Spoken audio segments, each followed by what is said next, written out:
You're hearing good things about Heston Kjerstad. You're hearing good things about Adley Rutschman. You brought up Trevor Rogers. Are you encouraged by what you're hearing so far out of spring training? Because you're right, the starting pitchers are striking out batters out, but you're hearing good things about hitters that you need to hear good things about. I'm going to have to get Derek Carty on. You guys, you drink whenever I say what word? Algorithm. Get drunk in the morning. Screw you guys. Derek Carty is one of the guys. He created the bat, which has been known to be the most accurate algorithm out there for baseball, predictive baseball stuff. What does it stand for? I don't know what it stands for because I don't know if it stands for anything. Okay. It may, but the NFL one's called the blitz. Okay. So he has a bat and a blitz. Okay. He hasn't developed the ball, the bounce. I don't know what you would do for the NBA. The net. I was just trying to stay with the bees. But no, so the basket. Yeah, there you go. The basket. What the hell is it? What is he selling?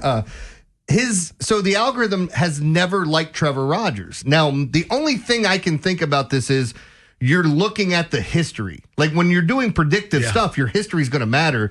And if we were looking at him honestly, outside of a half a season in his rookie season, he ain't been good in between that. Injuries, whatever, you can blame whatever you want. So I don't believe they think he can repeat it. And that's one of the concerns I had. So what I saw this weekend, and again, it's so early, it's the first time out there, makes me think, hey, if he's half as good as he was last year, is he still in the threes, guys? Right. It's going to be amazing. And then I asked him, he hasn't responded yet, about Kyle Bradish, because he had his top 25 pitchers for this year, and Bradish wasn't on that list. And I said, do you think that's a guy that could be on that list by the end of the year? Haven't heard back from him. Which is odd because everybody else has Kyle Bradish pretty high. But again, this is a predictive thing. Right. If you look at Bradish, you've had, he finished strong last year with the starts he got. He had that great year at an injury. I don't know if there's enough data on him to say he's going to elevate himself into the upper echelon, but I think he can. Can we get back to Trevor Rogers for a second? Yeah. If you read between the lines with Trevor Rogers and some other conversations, I don't think Trevor Rogers, all of his issues were physical. Mental? Yeah. I mean, look, that's a big part of it, I think. Mental health is real, man. And I think he's in a good place right now, mentally, spiritually, and emotionally. And I think that's contributing to a lot of his success. It's something different, man, when you're at peace. Yeah. And I think that's where he is right now. I think he was experiencing a lot of turmoil. And I don't know if all that was from the outside. Some of them may have been from the inside. Sometimes, Jeremy, your greatest opposition is self. You talking to? You know what I mean? I fight myself on the daily. That's your greatest opposition. And I think Trevor Rogers, his success, just reading between the lines when he talks, is more about what's between the ears than that left arm. I do. I think that left arm is now kind of being guided by between. I think he's at peace now. I think he can have a bad inning and then not rock him. You know what I mean? I think he can have a bad at bat in terms of pitching and then not move him. I think sometimes he was probably getting turned upside down a lot emotionally and mentally on the mound. So, I think that's kind of behind him. The interesting thing about this too is we're talking about Rogers, we're talking about Bradish, even though this is focused on Rogers. Baz may have the best stuff out of all of them. All said and done. I'm not saying he's going to, but the ceiling is high for him. But isn't this what they did with Rogers? They saw something. Listen, when I'm recruiting, people say, hear about this kid, I heard. And, you look at that kid and say, you're right about everything you said about that kid, but that skill set doesn't fit what I need. Yeah. The Orioles have a way of looking at pitchers and saying, listen, I hear what everybody's saying, but that skill set matches what we need. We could do something with that. And then normally, more often than not, they do. And I know last year was not a very good year for some of their relievers, but some of the relievers that it wasn't a good year for have had good years under the Orioles. Mm-hmm. So, maybe the data caught up with them. Maybe. Well, haven't they shocked us almost every year with the surprise bullpen piece? Yes. Going back to Perez, you want to talk about Cano? Was it Ends last year? I mean, you could look I think Ends last year was like, what?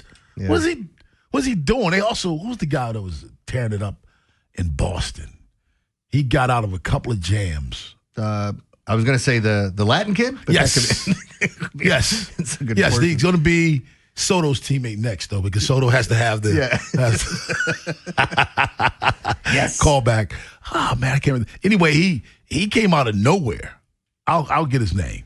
And he pitched out of a couple of jams for the Orioles last year. But like if you go back to it, and I know, look, you can listen to everything that's coming out of spring training. I've heard Albie talk about how sick it is with the Orioles pitching in the minor leagues and some of the guys that they have on their way. I was reading an article, someone saying Creed Willems is going to be knocking on that door soon enough, and what are you going to do behind the plate there if he's banging on the door, or does he become a trade piece when you have Basallo and Rutschman back there? Enrico Garcia was the name. Kjerstad. What do you get out of him, Jeremy? I don't know, man. As I said the other week, that's the meat lovers in the trunk. If he starts hitting, what do you do?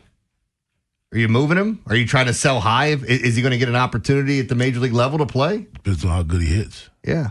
Because he's not a great fielder, but like that bat plays. And for people that are like, oh, God, I've heard that before. He's got a major league bat. Yeah. He can't stay healthy or hasn't.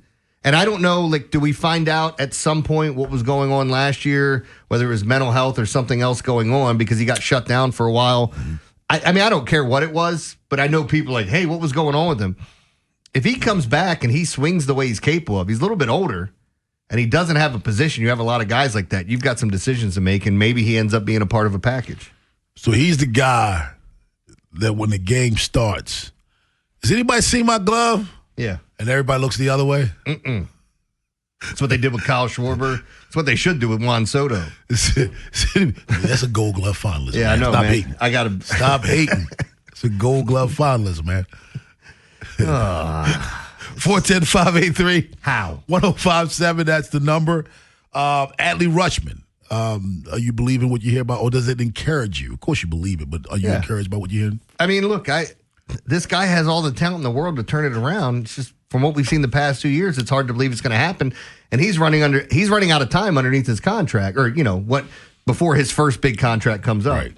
So yeah, man, I'd like to believe that stuff, but also I feel like they're kind of, I don't want to say set, that's the wrong word to use, but I like this lineup. I like the way somebody was just saying, if you don't have Sam Basallo in your lineup as many times as you can, you're doing it wrong. And I don't remember what number it was he graded out to be, but like they were saying 3 or 4 other pitchers had the same grade as him, or hitters had the same grade as him coming out of the minor leagues.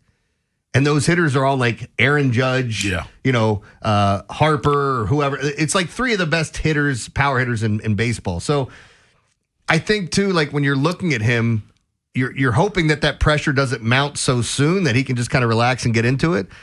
But there's so much talent here. It's like, what do? You have to you have to bite the bullet at some point and package somebody for something. Number one, Samuel Basallo, I think, is going to be Manny Ramirez in this aspect.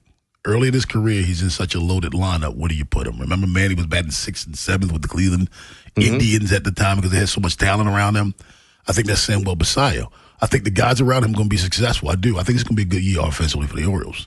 So you're like, is it time to move him to the middle of the order now? No, you got the polar bear there, and you got Adley there, and you have Tito there. You got all these guys there. But he might be in the middle of that lineup when you face right-handed pitching. Maybe. I hope so. By the way, you talk about Adley Rutschman's contract. I don't think people realize something. Next year's his final year before free agency. That's what I'm saying. Like, Gunnar, you got till 29. Yeah. Adley, to figure out who he is and what to do with him, whether that's trade him to get something for him, sign him to an extension, this year is huge for him. Yeah.